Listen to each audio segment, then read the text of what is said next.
Bonsoir à toutes et à tous. Ce soir, Best Hachem, le shiur s'intitule T'arrêtes ou je m'énerve. Et c'est la suite du cours sur la colère. La semaine dernière, nous avons déjà pu introduire ce sujet en expliquant ce qu'étaient les raisons ou les raisons de la colère. Nous avions mis en exergue plusieurs points fondamentaux qui expliquent d'où est-ce que cela vient, qu'est-ce qui fait que très naturellement et très facilement, l'homme peut être irritable, peut s'énerver. Et nous avons parlé aussi de la gravité et de la disproportion entre ce que sont les événements et la manière avec laquelle l'homme va réagir. Je vous rappelle que la première fois qu'on avait parlé ensemble dans nos shiurim de la colère, c'est lorsque nous avions fait un cours sur l'éducation pour expliquer combien il est impossible de penser, réagir correctement et posément, mesurément, lorsqu'on veut éduquer nos enfants et qu'on est en colère. Alors, cette semaine, eh bien, il est question d'avoir quelques petits conseils pratiques. C'est-à-dire de voir dans les paroles de nos sages, notamment de l'auteur de Messila Na'ale et du Rav Wolbe et d'autres, savoir comment nos Chachamim nous enseignent à surmonter, à vaincre la colère. Alors, la semaine dernière, nous avions dit que la colère, eh bien, nos sages en parlent comme étant le contraire de la savlanout. La savlanout, aussi bien en hébreu que dans sa racine, lorsqu'on traduit le mot savlanout qui veut dire patience, dans sa racine latine patente, cela veut dire être capable de souffrir un petit peu. La patience, c'est ce qui manque à celui qui se met en colère. Qu'est-ce que c'est que la patience? Eh bien, la patience, c'est être capable que même lorsqu'il arrive des événements qui ne sont pas commodes, qui ne sont pas agréables, être capable de ne pas réagir immédiatement. On avait expliqué que celui qui se met en colère, avant toute chose, la raison pour laquelle il se met en colère, c'est parce qu'il se passe quelque chose qui le dérange. Et ça le met hors de lui, tellement hors de lui qu'il est capable de faire et de dire des choses que lui-même va regretter immédiatement. Mais tu comprends, je ne pouvais pas laisser passer. C'était horrible cette situation. Tu te rends compte ce qu'il m'a dit, tu te rends compte ce qu'elle m'a fait? Non mais je peux pas, attends, c'est n'importe quoi. Cette manière de réagir, tchic-tchac, du tac au tac, immédiatement, parce qu'il y a quelque chose qui m'a dérangé, ça c'est ce que nos sages vont dire. Le kaas, c'est le contraire de la sablanout, c'est le contraire de la patience. Pourquoi? Eh bien, comme nous l'avons dit, comme nous avons déjà expliqué plusieurs fois, celui qui dirige tous les événements, c'est Akadosh Baruch Hu. Et parfois, eh bien, j'ai l'impression que l'événement qui m'est arrivé, que la situation dans laquelle je me trouve, eh bien, c'est une situation très désagréable, très difficile, et que ce qu'il m'a dit, c'est absolument affolant, il faut absolument que je réagisse. Qu'est-ce que c'est que ça? Et pourtant, parfois très peu de temps après, ou parfois même 1 ou 2 minutes après, lorsqu'on laisse à la personne le soin de se reprendre, de s'expliquer, la personne vient parfois s'excuser, la personne prend un peu de recul, se rend compte de la gravité, puisque la plupart du temps, ce qui m'énerve à moi, c'est lorsque l'autre ne s'est pas comporté correctement, lorsque l'autre lui-même a pu s'énerver. Et de la même manière que moi, quand je m'énerve, et que je peux dire des choses désagréables, je peux regretter très vite, et me dire, mais comment j'ai pu dire quelque chose pareil? Il peut en être de même pour l'autre, et réagir de toute façon lorsque l'autre est irrité, lorsque l'autre est énervé, ça ne sert absolument à rien. Alors la patience, c'est quoi? La patience, c'est être capable de mettre un petit détonateur en se disant soi-même, écoute, tu sais, hein, je vais réagir, hein, je vais lui dire ce que je pense, mais pas tout de suite. On raconte par exemple, pour la petite histoire, que Rav Simcha Zissel, le maître du Rav Dessler et l'élève de Rav Israël Salanter, lui avait un principe. Il avait pris sur lui. mais comme une règle immuable, que chaque fois qu'il voulait s'énerver, il devait absolument porter un vêtement particulier. Il avait un costume, c'était le costume de la colère. Et alors là, quand on venait l'énerver, eh bien on venait, on lui disait quelque chose qui était comme ça un peu, qui l'irritait, et lui, il était obligé de dire, bah, je reviens dans une minute. Et puis il partait pour mettre son costume. Qu'est-ce qu'il gagnait? Bien, il savait très bien que s'il respectait ce théorème, s'il respectait ce principe, le temps qu'il aille s'habiller et qu'il revienne, à son niveau, eh bien, il arrive de toute façon, dans ce laps de temps, à pouvoir se calmer, à pouvoir se guérir, à pouvoir tempérer la passion de la colère. Alors, bien entendu, ça peut nous faire sourire, mais il y a quelque chose ici de fondamental. C'est de savoir que la réaction du tac au tac, la réaction immédiate, lorsque quelque chose ne me plaît pas, c'est la colère. Et la colère, comme elle est condamnable, comme on l'a expliqué la semaine dernière, pour l'éviter, il faut essayer de ne jamais réagir immédiatement. D'ailleurs, vous savez que la plupart du temps, lorsqu'on réagit immédiatement, c'est qu'on voit les choses de manière très terre à terre. En prenant un tout petit peu de recul, et d'ailleurs, vous avez qu'à voir nos grands amis des Hachamim, les grands sages d'Israël, quand on vient leur raconter les choses les pires, eh bien, ils ont quelque chose comme ça qui fait une sévérité impassible. Ils restent à écouter, posément et sévèrement, et, j'oserais même dire, sereinement, ce qu'on vient leur raconter pour leur demander conseil, et ils sont capables de ne pas réagir immédiatement. Ils prennent le recul, ils écoutent, ils ne réagissent pas tout de suite. Faire preuve de patience, c'est faire preuve à la fois d'indulgence, et c'est faire descendre dans son cœur pour essayer de réfléchir, pour essayer de comprendre ce qui s'est passé. Quelqu'un me dit une parole difficile, une parole désagréable, eh bien réagir immédiatement, c'est condamner tout de suite. Quand il est marqué dans la première Mishnah du traité de Havot, et vous metunim badin, être circonspect lorsqu'on vient juger, c'est prendre un peu de temps, laisser du crédit, que ce soit à l'autre, que ce soit à Kadosh Baruch Hu, de ne pas réagir immédiatement et de se dire que quand je réagis immédiatement, de toute façon, ça ne se passe pas bien. Ça, c'est peut-être un premier point de réflexion pour essayer de vaincre la colère, de ne pas immédiatement dire « t'arrêtes ou je m'énerve », d'être capable de se dire « je recule, je me tais, je vais de côté ». Pourquoi pas que chacun s'achète un costume comme celui de Rav Simcha Zissel, pour se dire, moi, je ne réagirai que quand j'aurai pris ce costume. Mais maître qu'on raconte l'histoire, c'est ramené de Rav Yuda Hassid, dans le Sefer Hasidim, nous l'avions déjà cité une fois dans notre cours, où il est rapporté qu'il était un homme qui, avant de mourir, a dit à son fils, tu sais, je compte sur toi pour me faire kavod, hein, même quand j'aurais quitté ce monde. Alors son fils dit, bien sûr papa, quelle question? Et il dit, oui, mais tu sais, regarde, je vais te donner certaines prescriptions. Et parmi ce qu'il a demandé à son fils, il y avait une chose en particulier. Et tu sais, je te demande quelque chose. C'est que jamais, tu entends, jamais, tu ne réagisses tout de suite lorsque tu t'énerves, mais que tu laisses passer toujours la nuit et que le lendemain matin seulement, tu viennes à réagir. Alors, ce fils te dira à son père, très bien papa, tu me l'as demandé, ce que tu veux, Bezrat Hashem, avec plaisir.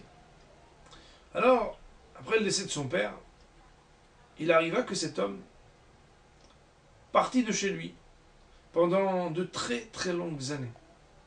Il dut partir à l'époque quand on devait travailler, quand on devait voyager. Eh bien, des fois, on partait très longtemps loin de la famille. Et après de longues années, il arrive devant la porte de sa maison. Et là-bas, hein, par la fenêtre, il voit un jeune homme qui est un peu trop proche, un peu trop près de son épouse. Alors il s'est dit, mais c'est pas possible. Quoi, un jeune homme comme ça, qui est juste à côté de ma femme? Mais c'est pas possible ça. Qu'est-ce qu'il fait chez moi celui-là? Et puis, un peu dans la passion, il se promet de le tuer. Mais avant qu'il n'entre, qu'il ne pénètre dans cette maison, il se dit, mais je ne peux pas faire ça. Mon père, il m'avait demandé de lui promettre que jamais je ne puisse réagir lorsque je suis énervé, sur le moment, mais que je doive absolument laisser passer la nuit. Alors, pour l'honneur de son père, et en dépit et malgré sa colère, son courroux, il s'en va dormir ailleurs tout d'abord. Et le lendemain matin, eh bien, il va à la choule, il va faire la tfila. Il est bien décidé après à aller voir ce jeune homme pour aller lui montrer qui est le Baal Habayit, qui est le mari de cette femme. Mais à la synagogue, il entend le rabbin parler avec ce jeune homme qui vient d'entrer. Il lui dit, tu sais qui c'est qui est là? Il y a ton père qui vient de revenir après ces longues années. Tu te rends compte quel bonheur de pouvoir revoir ton père que tu n'as jamais vu? Et là, notre homme qui comprend que jadis, c'est vrai, il ne le savait pas, mais il avait laissé sa femme enceinte. Il ne s'en doutait pas du tout, mais lorsque ce jeune homme s'approche, il lui explique que depuis qu'il est né, il n'a qu'un seul rêve, c'est de voir son père. Alors, nous apprenons cette histoire amenée dans Sefer Chassidim, que si jamais cet homme avait réagi dans la colère, il eût pu même tuer son fils, Chas v'Shalom, puisque dans la colère, eh bien, on est totalement dépassé, on réagit de manière démesurée, parce qu'il a été capable de dormir sur cette colère, de laisser passer une nuit, et d'appliquer comme son père le lui avait demandé et le lui avait bien conseillé, de laisser passer un moment avant que de réagir, eh bien il a pu vivre de cette situation qui paraissait être une situation qui allait le mettre hors de lui, un moment de bonheur extraordinaire, de retrouvailles avec son fils qu'il n'avait jamais connu. C'est encore donc une histoire pour expliquer ce premier principe qu'on aura érigé, c'est que pour vaincre la colère, pour dépasser cette réaction violente et démesurée, il faut être capable d'avoir la patience. Patience, on a dit, c'est pas tenté, ça fait un peu souffrir, c'est un peu difficile, on est un peu sovel, comme on dit en hébreu, on prend sur soi.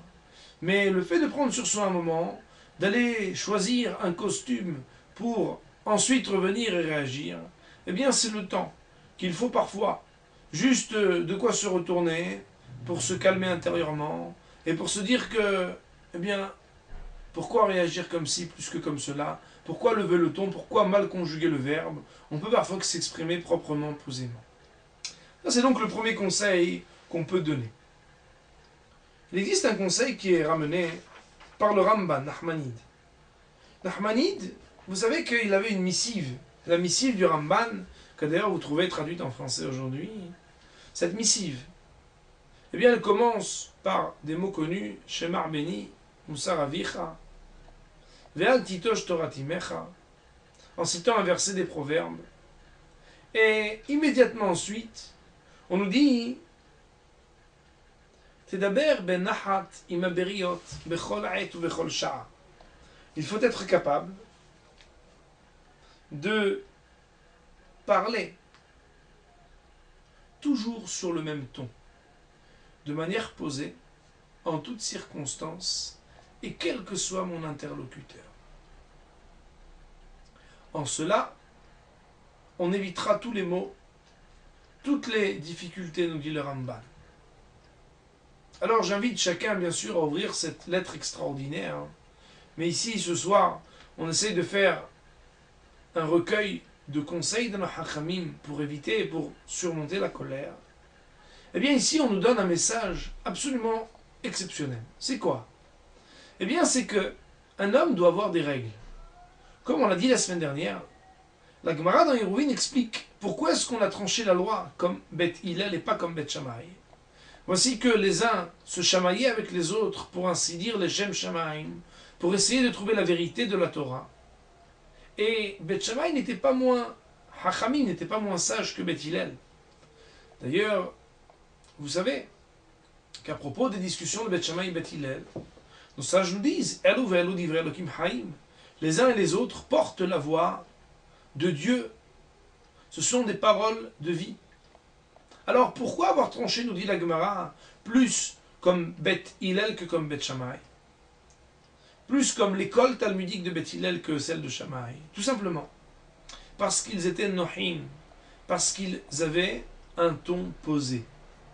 Et alors, eh bien, nous avions rapporté au nom du Maharal de Prague que lorsque nous venons à trancher la loi, la halakha, c'est une conduite.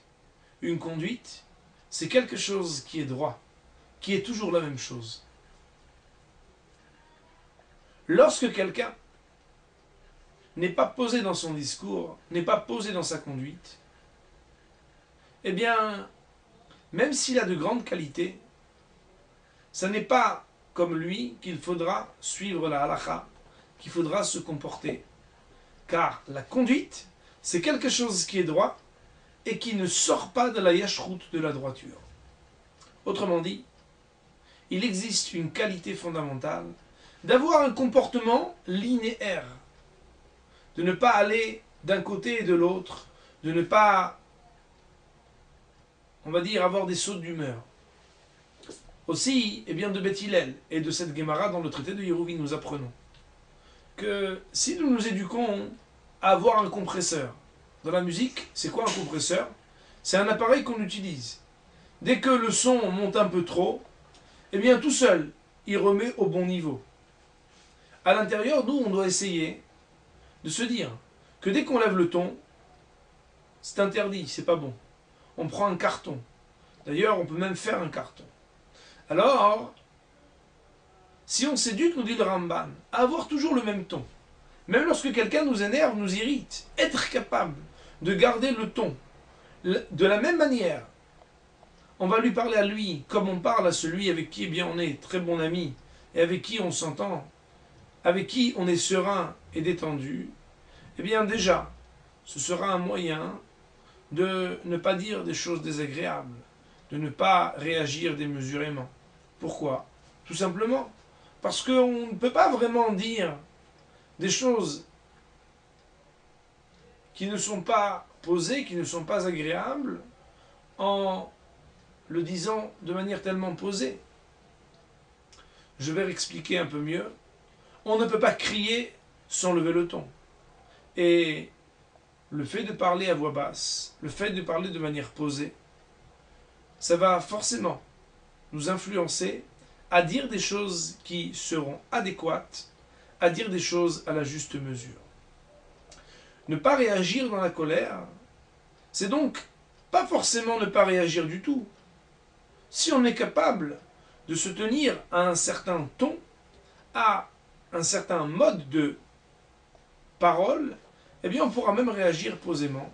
Le fait de garder toujours le même ton, nous dit le Ramban Nachmanide, eh bien c'est quelque chose qui nous aidera à ne pas rentrer dans une colère folle et dire des choses, Chaj Shalom, que l'on pourrait regretter tellement rapidement.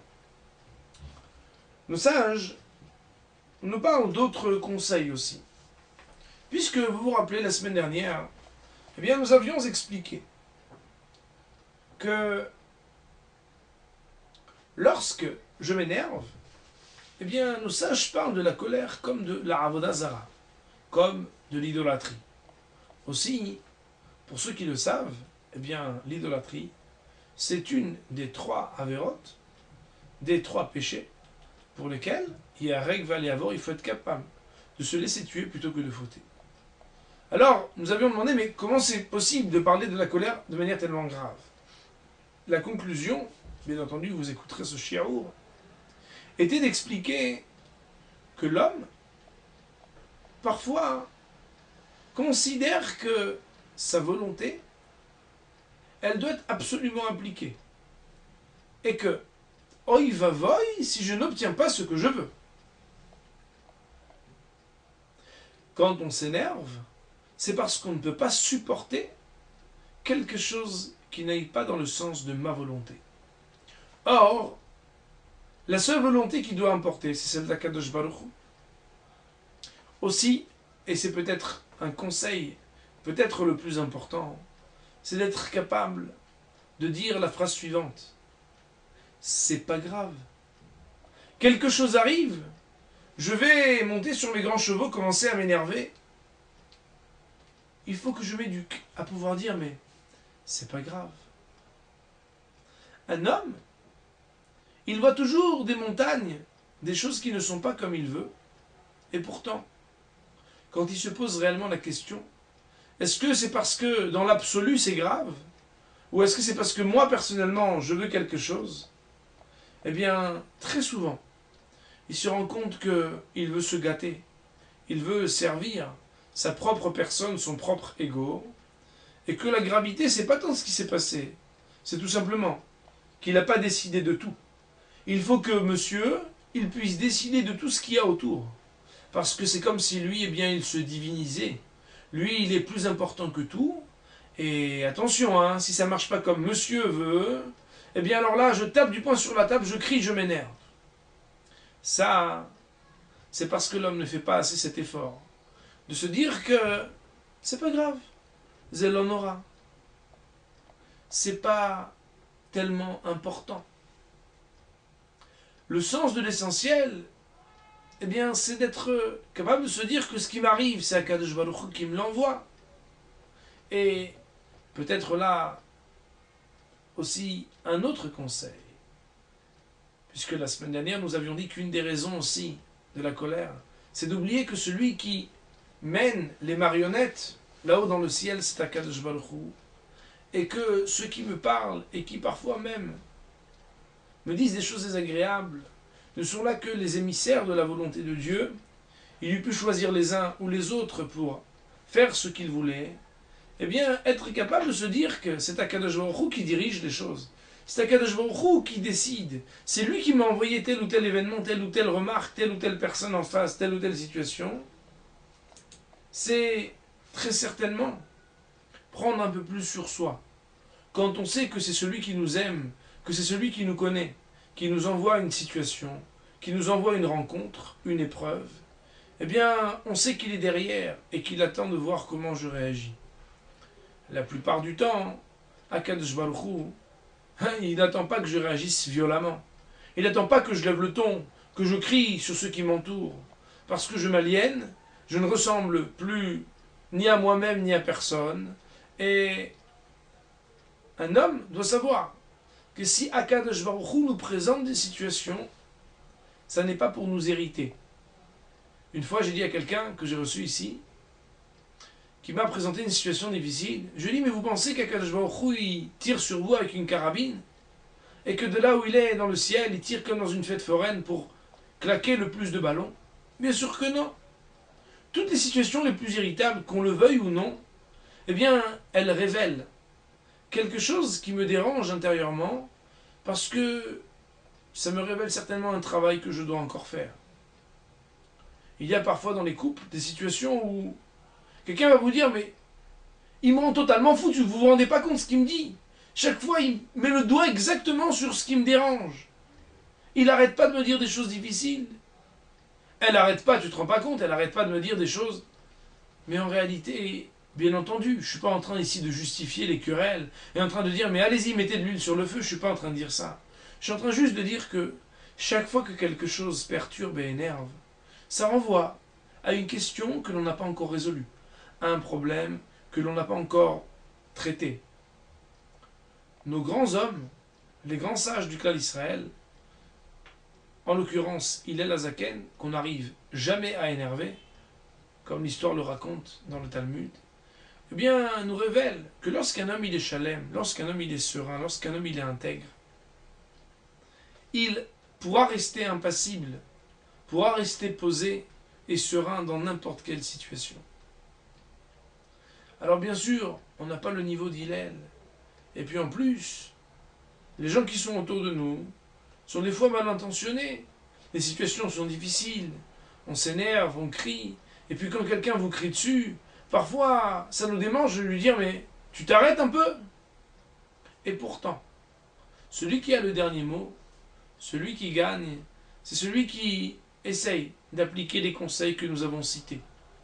Nous avons dit, tout d'abord, d'être capable de faire preuve de patience.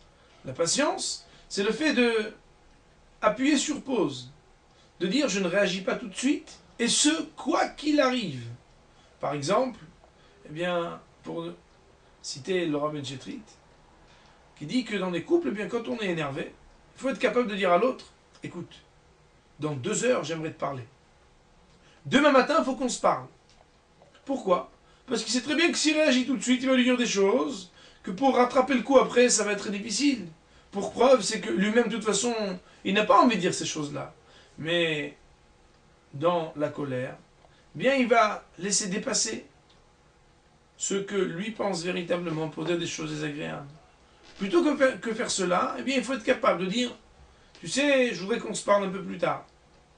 Il faut être capable, comme Rav Simcha Zissel, comme on a dit tout à l'heure, d'avoir un costume et de dire j'arrive tout de suite, je me change et j'arrive. Le temps qu'on aille, qu'on revienne, le temps qu'on fasse une petite sieste, le temps va faire son travail et on sera comme ça, apaisé et calmé, ou en tout cas, c'est sûr qu'on ne réagira pas avec la même violence que si on parle immédiatement. Ensuite, nous avons parlé du conseil du Ramban Nachmanin. Nous avons dit que si on a une règle de garder toujours le même ton, du matin jusqu'au soir, quelles que soient les situations, quels que soient les événements, de ne jamais lever le ton, eh bien cela va faire que le contenu de ce que je vais dire devra avoir quelque chose d'adéquat avec le contenant, c'est-à-dire la manière avec laquelle je m'exprime. Je ne pourrai pas crier sans lever le ton, et comme on l'a dit tout à l'heure, en parlant posément et doucement, je vais certainement peser les mots et dire les mots justes, plutôt que de vouloir absolument gagner en décibels. Ensuite, nous avons expliqué que le péché de la colère, il a quelque chose à voir avec l'idolâtrie, car quand je me mets en colère, c'est que je ne supporte absolument pas que les choses n'aillent pas comme moi je l'ai décidé. Alors, il nous faut, lorsque les situations se présentent, se dire que ce péché de Gava, ce péché de se diviniser à soi-même, c'est pour y répondre, pour faire teshuva, pour revenir de cette faute. Il faut être capable de se dire que ma volonté, elle n'est pas la seule volonté. La seule volonté au monde, c'est celle d'Akadosh Baruch Hu. Et c'est lui qui me présente les événements. Hachem est omniprésent. Hachem ne me veut pas du mal. Il me présente les situations. Et puisque tout vient d'Akadosh Baruch Hu, mais il faut que j'apprenne à comprendre que cette réponse qu'il m'a donnée, cette réaction, cette remarque, cette situation difficile en face de moi, eh bien, elle vient m'apprendre quelque chose. La vie est un livre dont on ne comprend pas toujours ce qui se cache entre les lignes, mais on sait qui c'est qui nous l'a écrit. C'est celui qui nous aime, Akadosh Baruch. Je terminerai par citer les paroles du Roi Haïm Akadosh. Le Roi Haïm Akadosh nous dit quelque chose de fantastique. Il nous dit que chaque fois qu'un homme a envie de s'énerver, et parfois il a de bonnes raisons de le faire, si à la place de s'énerver, il prend sur lui et il fait une tfila, une prière pour demander quelque chose, le Roi Haïm Akadosh nous dit la promesse qu'il sera exaucé. Autrement dit, quand l'homme se dépasse, le plus naturellement du monde, il se serait énervé, il aurait crié, il aurait dit des choses désagréables. Mais il prend sur lui et il se dépasse. Akadosh Baruch Hu aussi dépassera pour cet homme la manière avec laquelle jusqu'à présent il lui répondait. Toi tu vas au-delà de tes forces, moi je vais kiviechol au-delà de ce que j'avais décidé. Une fois personnellement, quelqu'un m'avait dit quelque chose de très désagréable. Et je venais d'étudier ce Roi Haïm Akadosh, un peu comme vous qui venez maintenant d'écouter ce shi'ur. Et je me disais, mais comment c'est possible? Comment on peut me parler ainsi? Alors, j'ai pu une fois être conscient et en pleine possession de mes forces pour surmonter la colère. Bien entendu, pas pour longtemps. J'ai juste dit à la personne, je ne peux pas parler maintenant, et je suis sorti. Dès que je suis sorti, c'est vrai, j'ai appelé plusieurs amis. Tu sais, je suis très en colère, c'est très dur, mais comment je peux faire? Quelqu'un m'a dit ça. Mais un de mes bons amis, qui est d'ailleurs un de mes maîtres, m'a dit, tu sais combien tu as gagné dans le Olam Haba à surmonter ta colère. Eh bien, c'est le message du Roi Haïm Akadosh, c'est le message de nos sages. Lorsqu'un homme démontre à Akadosh Baruch Hu et se fait aussi le plaisir à soi-même de se dépasser, de ne pas être bestial lorsque les situations ne sont pas commodes, mais d'arriver à prendre un peu de recul, à faire preuve de patience, à savoir que tout vient d'Akadosh Baruch Hu, à réagir de manière toujours posée et jamais immédiatement, eh bien cet homme-là, il va être de ceux qui vont être préférés par Akadosh Baruch Hu, puisque lorsqu'on avait cité eh bien, les 3 personnes préférées de Dieu, eh bien, la première d'entre elles, c'est celle qui, au moment où elle veut s'énerver, est capable de prendre sur elle et de se dire que le karas, dire à l'autre t'arrêtes ou je m'énerve, s'énerver, lever le ton, eh bien, c'est le contraire de ce que les grands hommes font. Être capable de surmonter la colère, c'est Bezrat Hashem, ce qui amène à chacun le secret du nahat, de l'apaisement. À très bientôt.